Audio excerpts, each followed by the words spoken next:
word for word. Na, not vidama, can find iha in disconnection devanam of the demigods, hiranam insult, neglect, vayam we, anu minute, api even, yet because of which, na not, krinanti except, vagan shares, svan own, ye who, deva the demigods, karma sakshinaha witnesses for the sacrifice. Translation and purport by His Divine Grace of Acharya Vinda Bhaktivedanta Swami Srila Prabhupada Ki Jai. Dear King, we do not find any reason that the demigods should feel insulted or neglected in any way, but still the demigods who are witnesses for the sacrifice do not accept their shares. We do not know why this is so. Purport. It is indicated herein that if there is negligence on the part of the priest, the demigods do not accept their share in sacrifices. Similarly, in devotional service, there are offenses known as seva aparad. Those who are engaged in worshipping the deity Radha and Krishna in the temple should avoid such offenses in service. The offenses in service are described in the Nectar of Devotion. If we simply make a show of offering services to the deity but do not care for the seva aparad, certainly the Radha Krishna deity will not accept offerings from such non-devotees. Devotees engaged in temple worship should not therefore manufacture their own methods, but should strictly follow the regulative principles of cleanliness, and then offerings will be accepted.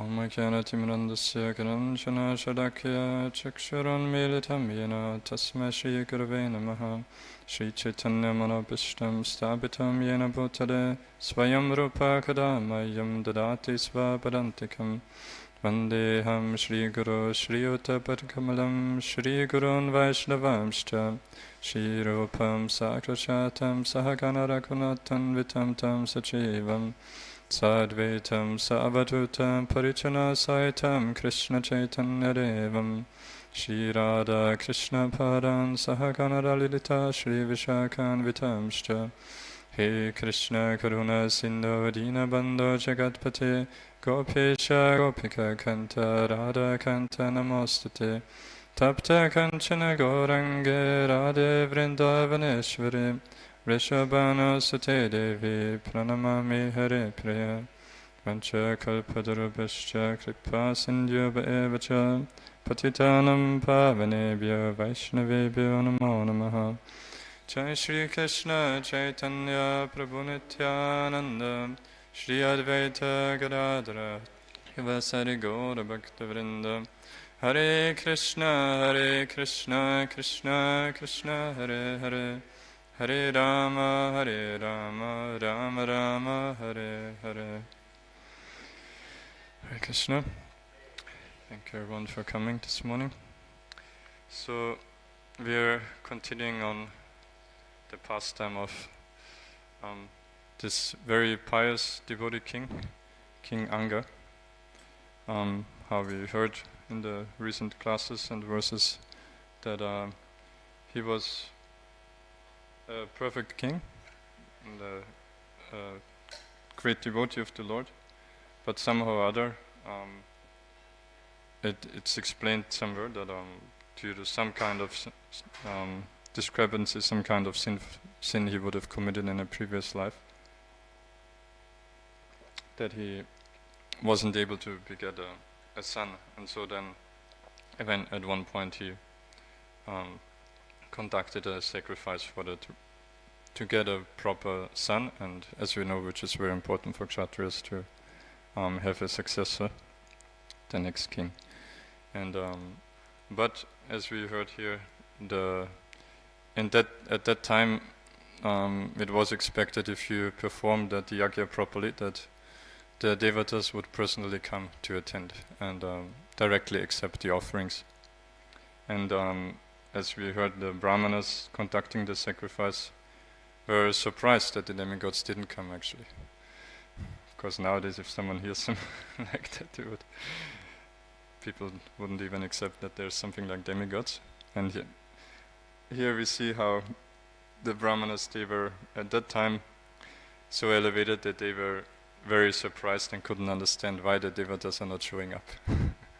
So, yeah, and now in today's verse, and which is about them pointing out how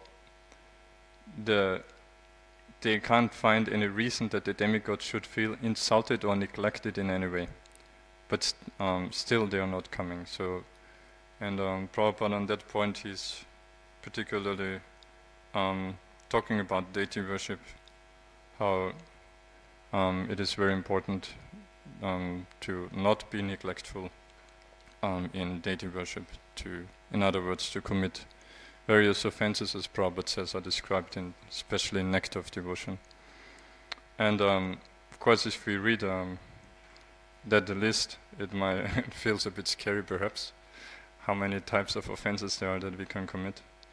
But then, of course, from our side, as the acharyas, as Prabhupada, expect us to be sincere, to try to avoid the offenses, but at the same time, they know that we are very imperfect and very prone to commit offenses, so we don't need to feel paranoid or scared of even going anywhere near Radha Gopinath. But of course we have to understand, first of all, as the one basic truth there, that by ourselves we have absolutely no qualification to do anything in bhakti, and especially to worship the deities directly. So that's only up on the order of the spiritual master of Srila Prabhupada, by their mercy, that we can do anything and that they will accept our offerings. Like Prabhupada in the purport, he even says that if we simply make a show of offering services to the deity but do not care for the seva apparat, certainly the Radha Krishna deity will not accept offerings from such non-devotees. So that sounds quite heavy and scary perhaps. But so from our side, we of course have to know that, yes, we should never foolishly think that because we are great devotees that Radha Gopinath are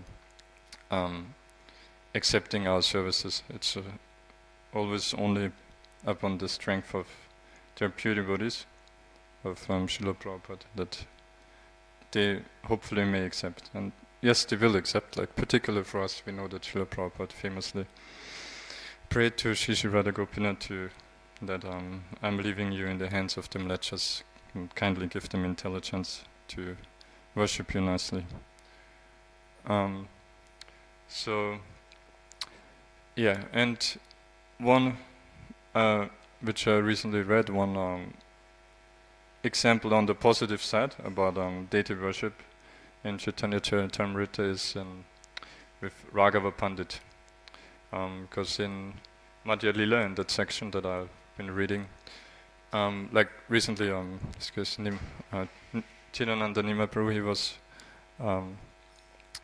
mentioning about Gundicha Marjana, so that as we know, the Navadvip devotees every year they used to, during the whole Chaturmas, for a month they would come to Jagannath Puri to have their pastimes with Chaitanya Mahaprabhu. And that would start off with the festival of cleansing the Gundicha temple, as it's mentioned. So, and Mahaprabhu would, after, actually when he bids farewell to them, then also again he would humbly request them that you kindly come again next year to attend the Gundicha Marjana cleaning festival. So then, as you know, then comes of course Ratha Yatra, which is so beautifully described. And during that, Maharaj Prataparuddha got finally his full mercy of Chaitanya Mahaprabhu in the garden of Balagandhi during the stop. and then they performed so many beautiful pastimes there for 9 days at Gundicha in the garden, always having ecstatic kirtans, and in the temple, and sporting in Narendra Sarovar, the Chalkeli pastimes. And then in between comes Hera Panchami on the 5th day, which is also amazing pastime. As I'm reading this volume, I felt, it's very hard to tell. Chaitanya Charitamrita is everything nectar, but this is particularly one of the topmost volumes. It starts off with Gundicha Marjana, and then Ratha Yatra.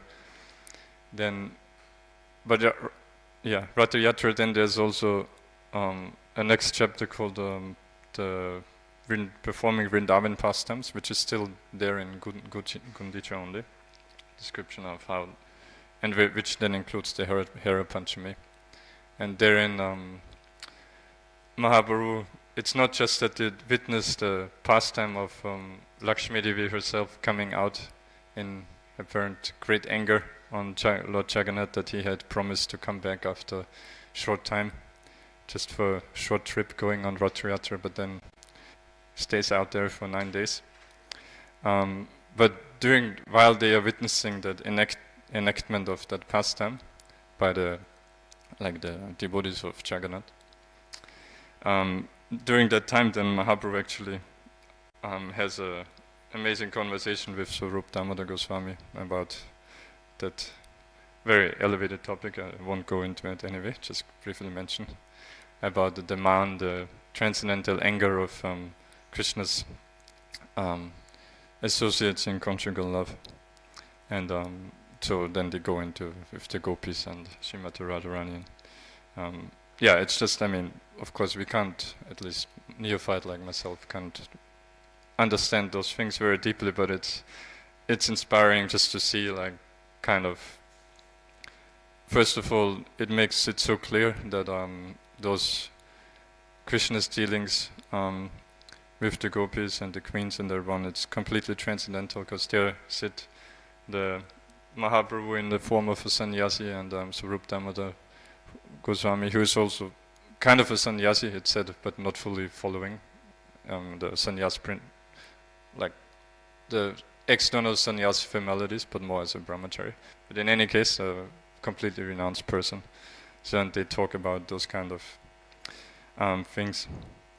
Like one, for example, it's mentioned that Krishna, he derives millions of times greater happiness by seeing Srimati Radharani exhibiting those kind of ecstatic symptoms in her man, in her transcendental anger, being upset with him, than by directly associating with her. So it's just nice sometimes hearing those things also, of how we really cannot conceive really what's on the topmost spiritual platform. And anyway, so after that whole Ratha Yatra section, then there's nice description of how there's all the festivals, how they beautifully observe. For example, the Janmashtami Nandotsava, how they all dress up as gopas, and at one point it's nice how Advaita Acharya, he jokingly challenges Mahaprabhu, saying that oh sir, please do not be angry with me, but I shall know if you're actually a coward boy only if you're able to wield this rod about. And he gives him some big rod, and then Mahaprabhu wields it very beautifully up, down, behind, between his legs and everything, and all the devotees derive great pleasure. And like that, then they also observe Vijaya Dashami, where they go into the mood of being the Vanara Sanya, the monkey army, attacking Lanka, and and so forth. And then when it comes to the point of them leaving, the Navadvip devotees, then Mahaprabhu, in bidding farewell to them, he calls them up up all personally, one by one, and he glorifies each and every devotee. So that's also, as we'll discuss, pastime of Amoga. So that's Mahaprabhu himself shows the positive example how we should avoid committing offenses by glorifying. And so, yeah, he personally amazingly does that to all the devotees, and he garlands them, applies sandalwood to them. And so, like some devotees mentioned there, Murari Das, whom might have heard, he glorifies him for, especially for being, while externally being a royal physician, the doctor of the Muslim king, but internally being absorbed in ecstatic love, which was shown by one time when he was advising the king about some treatment and sitting on right next up to the throne on a high position, and then when the servant fans the king with a peacock feather, then Murari Das suddenly falls down and faints in ecstatic love and falls down from the platform. And the king personally comes down, being anxious that his dear physician might have died. And Murari Das just claims, "Oh, it's just nothing much has happened to me. I just have something kind of like epilepsy." And but even it's mentioned, even that Muslim king, he could understand that actually Murari Das was, not Murari, Mukunda Das, a great elevated soul. And yeah, similarly, Murari Gupta also gets glorified by Mahaprabhu for his unalloyed devotion to Lord Ramachandra, that how Mahaprabhu had tried to apparently divert him to become a Krishna Bhakta, and Murari Gupta couldn't, so much so that he at one point begs Mahaprabhu that please give me this benediction to let me die immediately, because I cannot fulfill your order, and at the same time I cannot give up the worship of the lotus feet of Lord Ramachandra.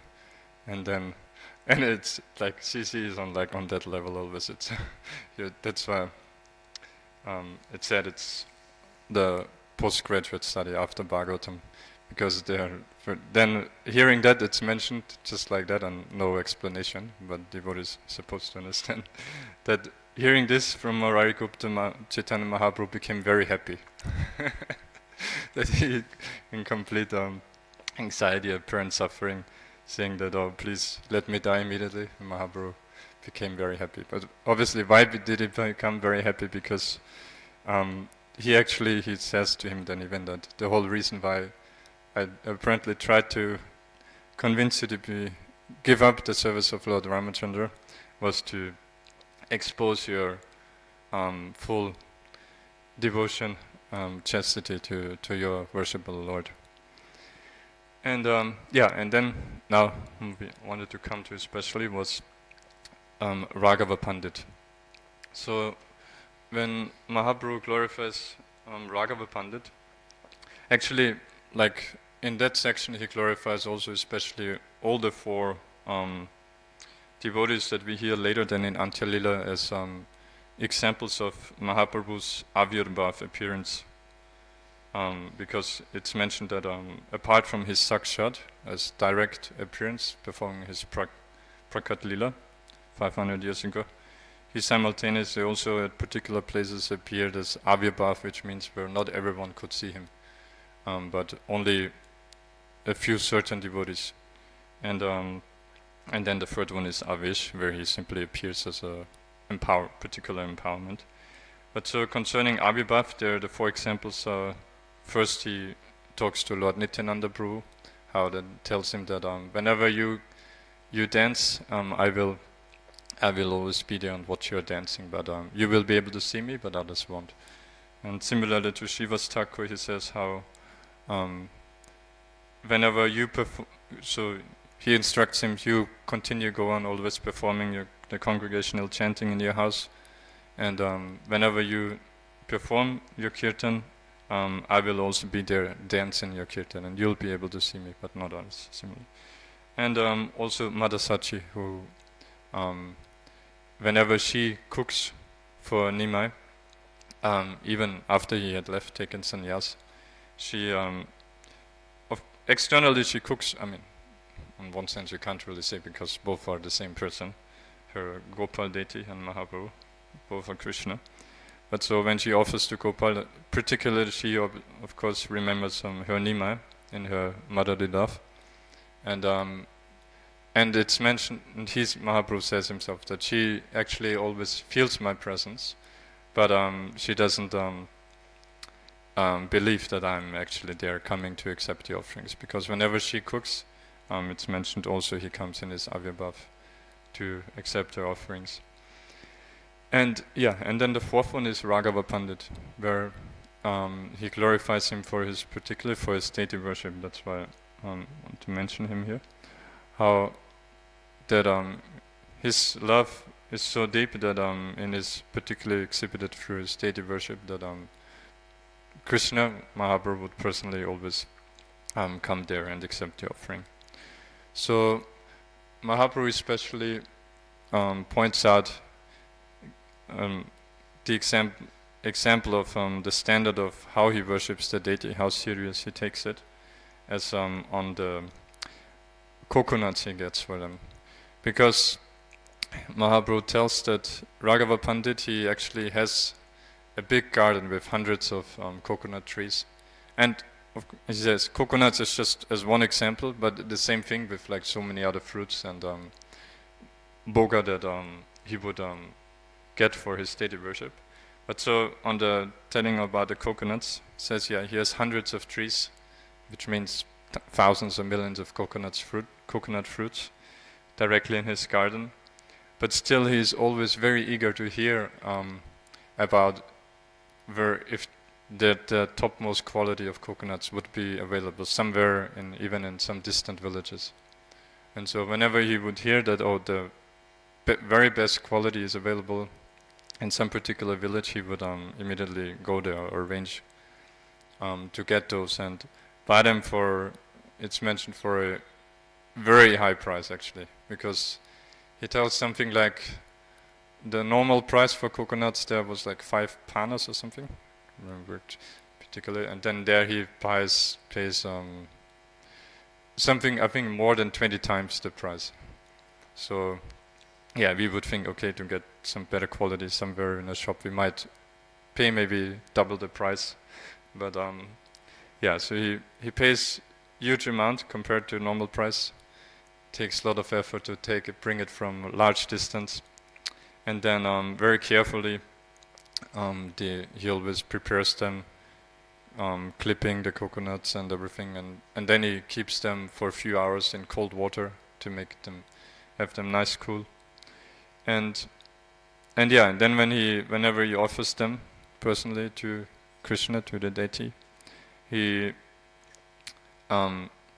first, just as we know, he opens the coconut so that and puts them on a plate for Krishna to drink the coconut water.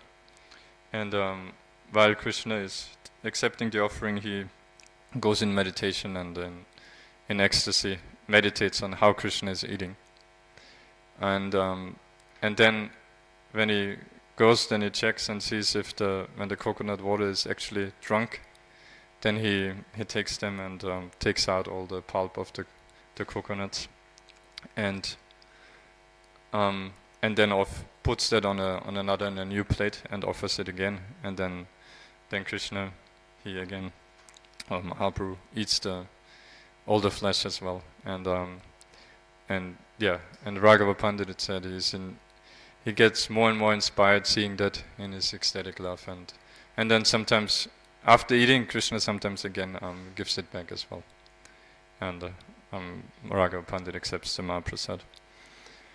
But then Mahaprabhu mentions that one time when the servant was bringing such coconuts, having them ready for the offering, after all the careful preparation we mentioned, it's already kind of late, like just very little time left before the time for the offering. And so somehow that servant, he stands in the door and holding the coconuts, and then at one point he puts up his hand on the ceiling, on the, like, what do you call it, door frame, and after touching there, then again with the same hand he touches the coconuts. And Raghava Pandit, upon seeing that, he immediately chastises him, saying that how can you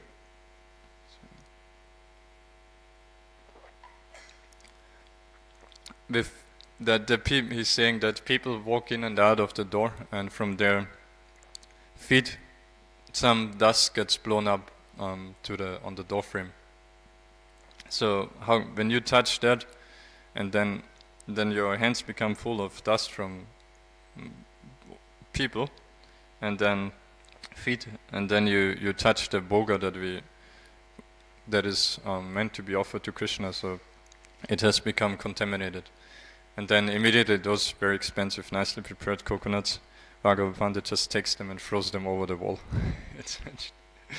and very quickly then has other fresh ones prepared again for the offering. So so Mahaprabhu glorifies him, how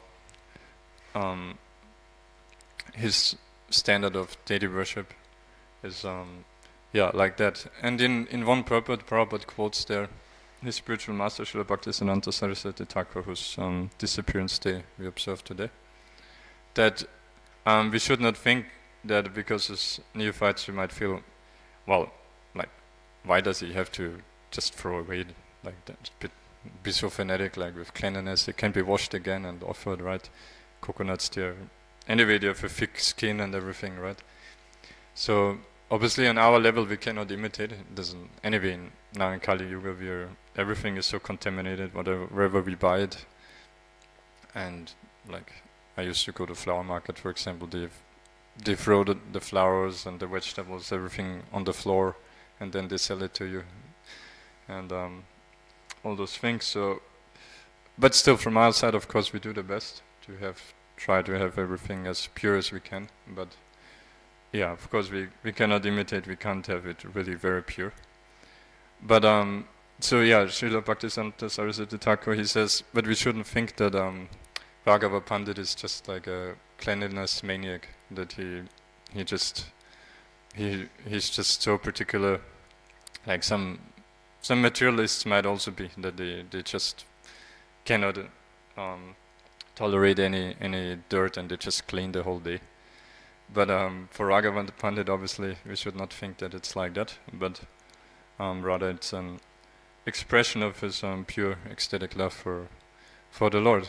And at least in some way or other in our mind, we should have that mood also, that yes, understand that the Supreme Personality of Godhead, He's the supremely pure, and actually nothing that we could offer is fit to be offered to Him, but only out of His unlimited mercy does He accept our offerings, and so that at least we need to try to have it as pure as possible.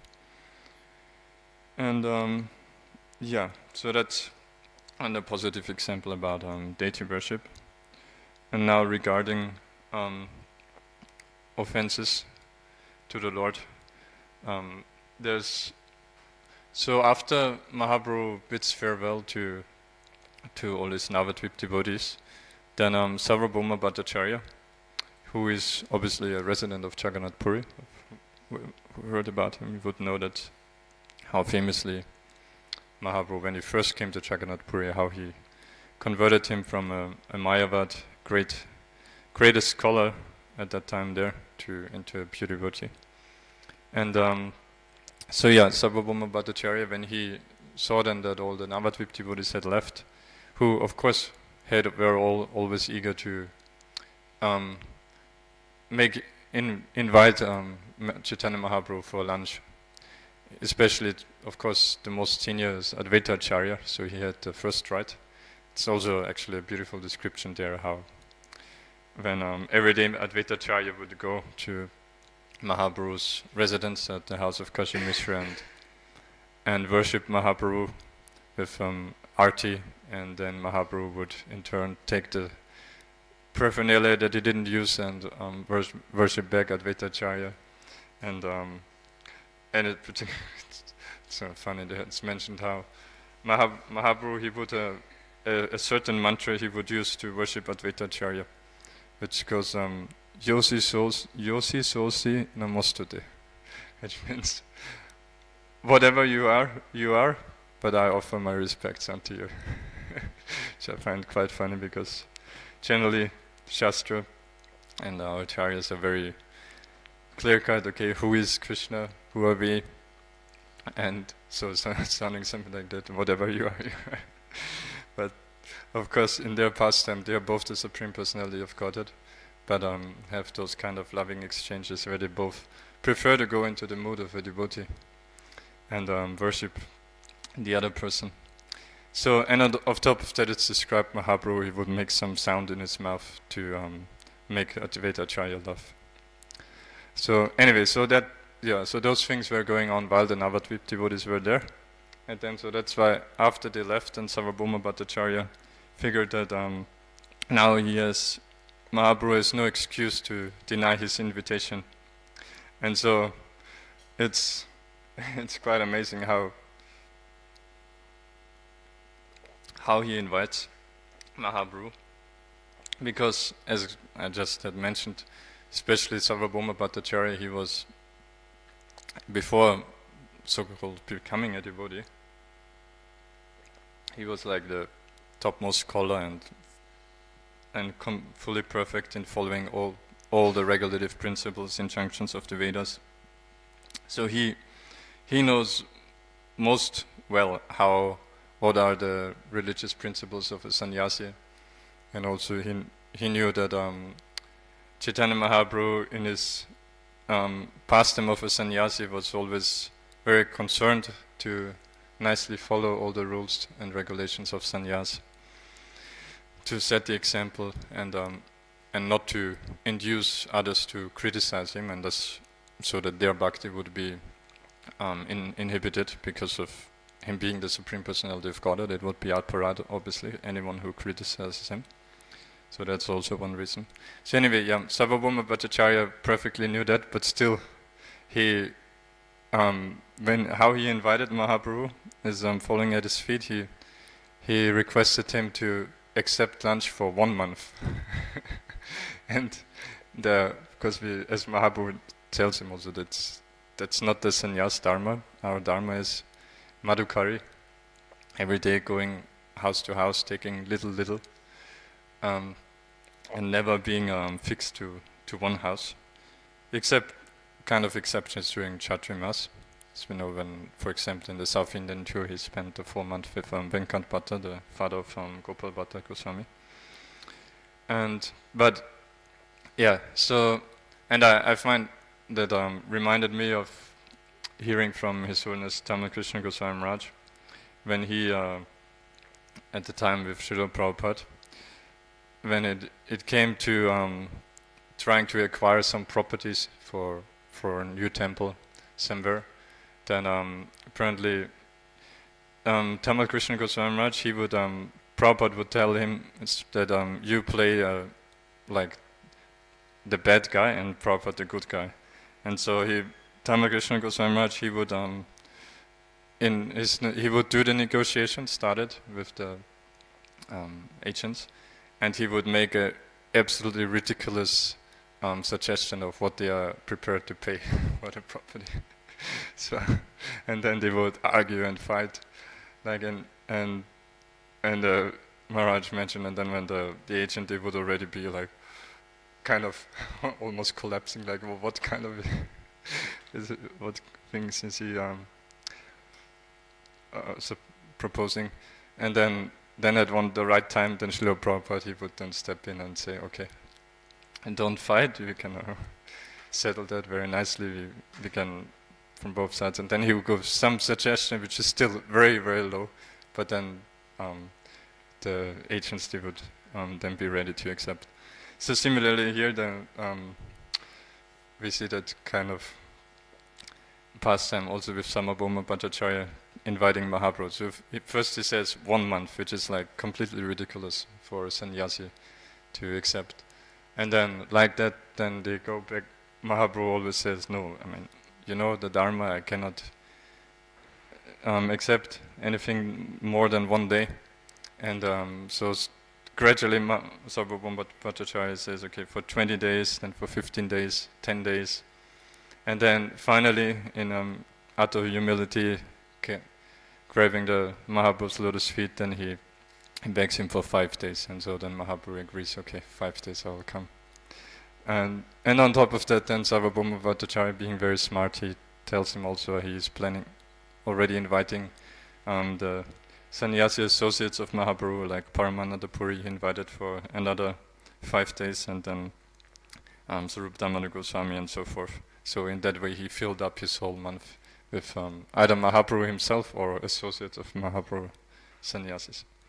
And and then actually, so that happens in the morning. And then as soon as Mahaprabhu agrees, then Sarvabhauma Bhattacharya invites him immediately for the very same day.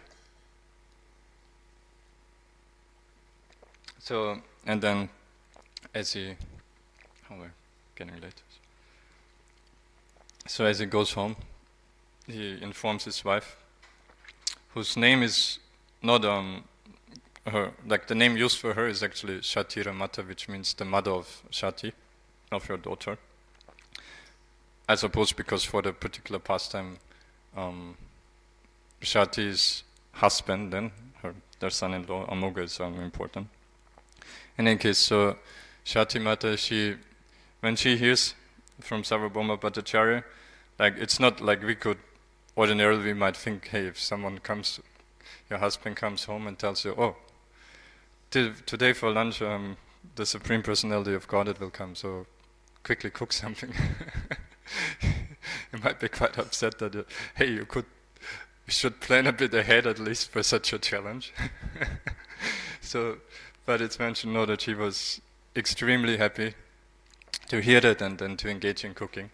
And so both of them, Sarvabhauma Bhattacharya and Shatira Mata, they very eagerly started cooking. And then, Mahaprabhu, and then after doing his lunch duties, is taking his bath and everything, then he comes to the house, and when he sees what they cooked, there's like quite a long description, like in many sections of Chaitanya Charitamrita, of bhoga or prasadam, and because somehow they were able to cook like so much variety and quantity, and so when Mahaprabhu saw the bhoga or what he thought as prasadam, because obviously their mood was to offer it to Mahaprabhu himself, who is Krishna, but then he saw on the mountains of rice floating with golden ghee, that on top there were nice beautiful big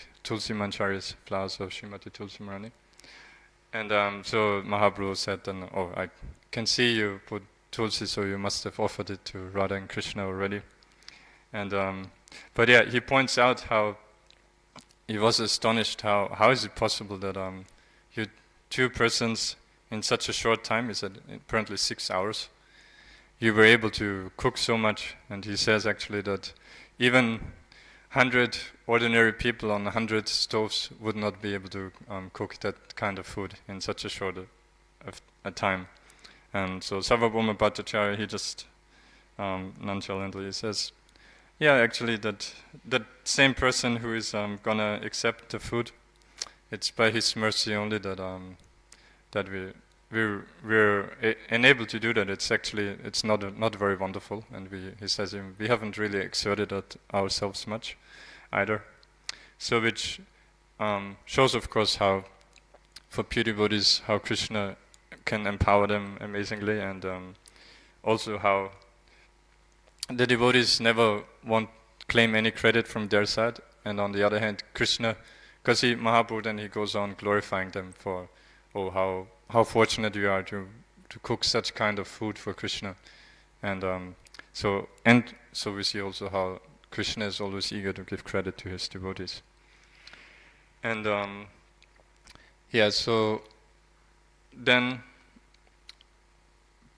when like the description is there that actually Sarvabhauma Bhattacharya had specifically even arranged his house in such a way for having such invitations, because in that room where Mahaprabhu was gonna eat, there was one door directly to the kitchen and one door where Mahaprabhu could come in.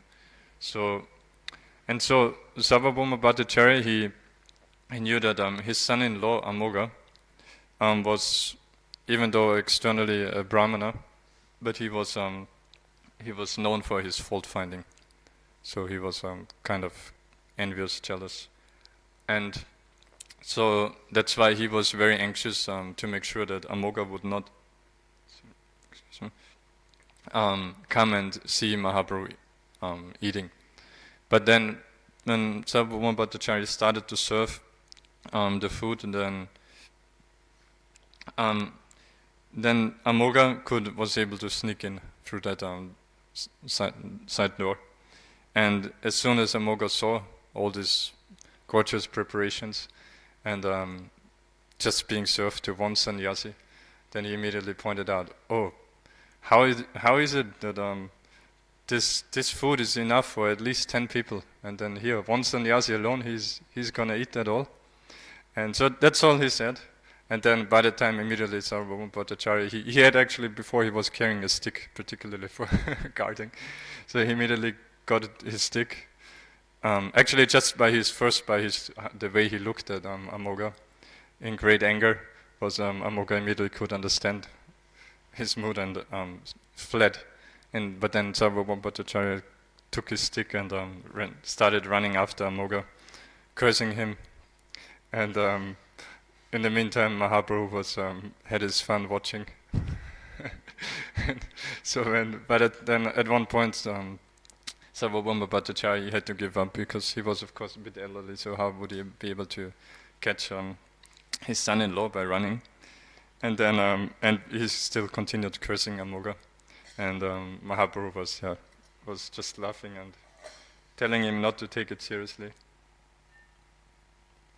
But yeah, Sarvabhauma Bhattacharya, he felt so morose, and then also his wife Chatirmata, when she heard about it, it's described, she started beating her chest and beating her, what was the second? Forgot now. But in any way, she was in great anguish also, and she even, as a mother, she was calling out, let Shati, her daughter, become a widow. Let Shati become a widow. So that was the kind of devotion that Sarvabhauma Bhattacharya and his wife had, completely beyond material considerations. So, and yeah, then Mahaprabhu he tried to pacify them, saying, "Don't take it seriously. It's not an offense actually." Even said, actually, what kind of offense can it be? It's, in fact, he said the right thing. It's for as a sannyasi, I'm not supposed to eat that much. So it's not blasphemy, he just said the truth.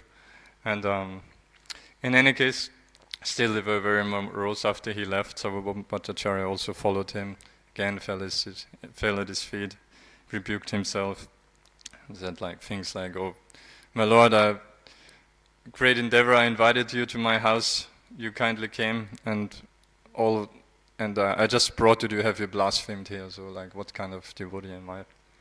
And so then, yeah. So Amoga, it's mentioned he actually then during the night he leaves Jagannath Puri, or at least the place where they left, and on the next day immediately he caught cholera, and was very heavily, like he was very soon about to die actually. And so Mahaprabhu then when Gopinath Acharya,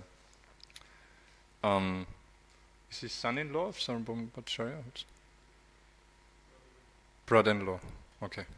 So when he visits Mahaprabhu, then Mahaprabhu asks him, so what's going on in the house of Sarvabhauma Bhattacharya? And oh yeah, actually I wanted to read that because it's quite like, yeah, how CC, how transcendental it is. that from material vision we might feel like, oh, is that what bhakti is about? But so, where is it? Okay, no, I went there. So Gopinathacharya informed the Lord that both the husband and the wife were fasting. So that was, I believe, even actually, was it on the next day or the day after, but in any case. And their son-in-law Amoga was dying of cholera. So, which, when we hear those kind of things, oh, so when you sincerely try to serve the Lord, and then it sounds quite miserable that the husband and the wife, they're both still, even though Mahaprabhu personally tried to pacify them, they're still apparently so miserable that and remorseful that they just keep on fasting. And in the meantime, but at the same time, they don't care about their son-in-law. Actually, like in one sense, Shati Mata, she cursed him, right? She said, "Let my daughter become a widow." So, and their son-in-law meanwhile is dying in cholera. But then on the next verse, immediately we see, but how Mahaprabhu, how Krishna cares. So as soon as Chaitanya Mahaprabhu heard that Amoga was going to die, he immediately ran to him in great haste. Placing his hand on Amoga's chest, he spoke as follows. So, yeah, maybe I'll read just a few verses here. It's very beautiful how Mahaprabhu shows his love and things he points out. So he tells to Amoga, so remember he's lying on his deathbed. Mahaprabhu places his transcendental hand on his chest. This says that the heart of a Brahman is by nature very clean. Therefore it is a proper place for Krishna to sit. Why have you allowed the Chandala of jealousy to sit here also? In this way you have contaminated the most purified place, your heart. So it's amazing how Mahaprabhu, he doesn't chastise basically Amoga. But at the same time, he does give him the message that, yeah, that attitude you have of fault finding with everyone, even with Vaishnavas or myself, Supreme Lord, it's not good for you, in other words. And he says it in such a compassionate, caring way. And so further on he says, however, due to the association of Sarvabhauma Bhattacharya, again, Mahaprabhu, he doesn't claim credit that, oh, I'm coming here as the Supreme Lord, coming to save you. Rather he says, due to the association of Sarvabhauma Bhattacharya, all your contamination is now vanquished. When a person's heart is cleansed of all contamination, he is able to chant the Maha Mantra, Hare Krishna. So, so then he tells him, therefore Amoga, get up and chant the Hare Krishna Maha Mantra. If you do so, Krishna will unfailingly bestow mercy upon you. So, so that's, and then it's described how Amoga immediately jumped up and danced and chanted in ecstatic love for Krishna. And like that. And he immediately became pure devotee, intimate associate of Mahaprabhu. But then, it's amazing then at one point, when Sarvabhauma Bhattacharya next time sees Mahaprabhu, he actually, one important point to mention still with Amoga and Mahaprabhu instructing him, is obviously that he said that, if for a purified heart, it's naturally that you chant Hare Krishna, like we know in Trinada Pisunichina. And so then he instructs him, of course, to always chant Hare Krishna and do not commit any further offenses. So, we know that many times. Basically, that's all we need to do, to be careful not to commit offenses and engage in our devotional service, especially in chanting Hare Krishna. We are out of time. There were many things that regard I wanted to say, but particularly in terms of offending through our speech, I know that's why Srila Rupa Goswami, in the very first verse and very first words of Nectar of Instruction, which eventually discusses all the way to Srimati Radharani, Radhakund, and all those esoteric things. But it starts off with Vacho Vegam, Manasakroto Vegam, so that it is very important to control our speech. And as and to be able to do that, not to offend Vaishnavas, like especially for us living the temple, or also for others who, I mean, for any devotee actually, because being a devotee naturally means that we live with devotees, that we surround ourselves with devotees, otherwise practically impossible to perform devotional service. So naturally we are with devotees, and which means that if we don't cultivate genuinely humble attitude, then naturally we would offend devotees with our uncontrolled speech. So, which there's like in that section, in some purport, there's like so many quotations from the Shastras of how dangerous it is to commit Vaishnava aparat, or to the Supreme Lord also, like in this case. But yeah, as Mahaprabhu himself discussed earlier, the positive way is instead to glorify, and but yeah, to genuinely be able to do that, it's like recently I listened a lot to His Holiness Radhanath Maharaj. So we know from Maharaj, it's like all the time he emphasizes so much that we have to genuinely cultivate humility, which is as a foundation for bhakti. And yeah, so for example, one Maharaj was mentioning how, like, Prahlad Maharaj, he's famous for being fearless, how he was trying to be killed so many times. But even that fearlessness, it comes from his feeling complete dependence upon Krishna. It comes from humility also. And yeah, so just to wrap up here, then, so yeah, after Mahaprabhu gives that instruction, then actually Sarvabhauma Bhattacharya at one point he tells to Mahaprabhu, even like, because then at that point then we would think, okay, and it is like happy ending, that so much tribulation was there, but then so Amoga became pure devotee, everyone, Mahaprabhu, everyone blissful and ecstatically chanting Hare Krishna. But still, actually, Sarvabhauma Bhattacharya, he told to Mahaprabhu then that why did you not die? Like, why did you save Amoga? Better he would have died. Just as like those kind of statements show us that how bhakti is really completely transcendental to material considerations, and the ecstatic love of those devotees we cannot fully understand, but just by reading and hearing we become purified and inspired to also try to follow in their footsteps. I didn't get time to speak also about Bhaktisiddhanta Saraswati Thakur, but maybe, just to mention, so we know he famously would say always that don't be so eager to try to see Krishna, but try to act in a way that Krishna will be happy to see us. And so he won't be happy if we obviously commit offenses.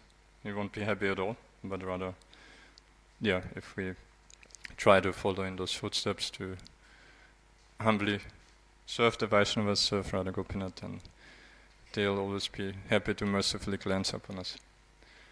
Okay, so I went over time. Yes, bro.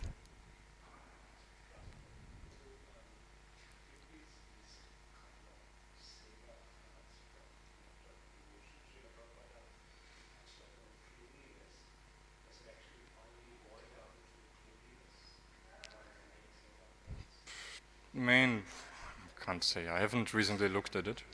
So I mean, there are many apparats are mentioned there, but so I can't specifically tell.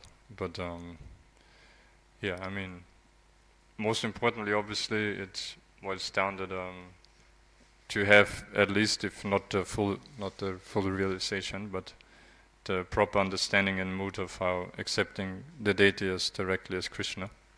Like, actually didn't come to also about when this so-called brahmanas like Amoga he previously was.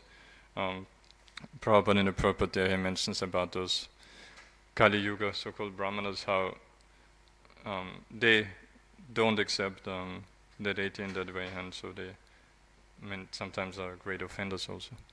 But okay. Grantara Chimba Bhagavatam Ki Cha, Srila Prabhupada Ki Cha.